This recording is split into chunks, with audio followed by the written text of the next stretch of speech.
Po, unë jam rritur në laborator të fotografët e vjetër që është fotografia parësi negativit të thuash i filmit, edhe kjo ka qenë kureshja ime, domethënë që i vogël, sepse ishte stafi fotografëve, laborantëve, që sot janë edituesit edhe që bëheshin me Photoshopin e tjera. Si bënda një person, do? Jo, ishin staf, fotografët që fotografonin larja e filmit, po e them shqip, zhvillimi, dhe ishte dhe punimi dhe manipulimi atere me laps. Ishin në plan filmat e mëdhenj, më pëlqejnë ato,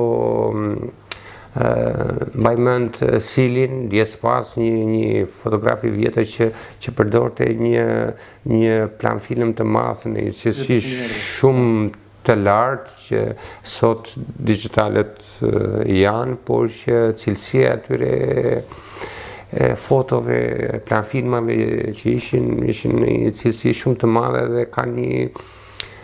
janë shumë klasike për mua që më ka tërhequr shumë. Dhe unë e kam përdorur këtë kur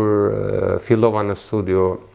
fotografoja, e zhvilloja vetë filmin në dhomën e errët, nuk diskutohej sepse merrte dritë edhe DJ fotografia, dhe ishte procesi i kalimit nga filmi në letër, në kohë zgjatjen e saj, dhe është një moment shumë nuk mund ta shpjegoj, po procesi i tillë i ardhjes në jetë të fotografisë, sepse ti fotografoje domethënë duke përdorur parametrat e ditës gati standarde, domethënë që përdoreshin për jashtë edhe brenda. Sot digjitali ka më të tillë, po thjesht procesi i ardhjes në letër ajo figurë nga gjithë fotografi mirë dhe tjera, domethënë është një ndjesim më vete që sot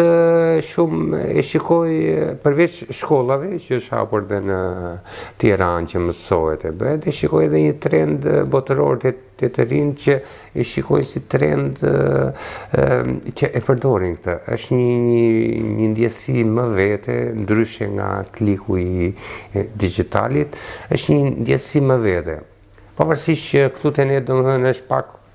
kosto, humbje kohë e tjera, është punë luksi dhe pasioni, kush ka mundësi mund ta ndjeki.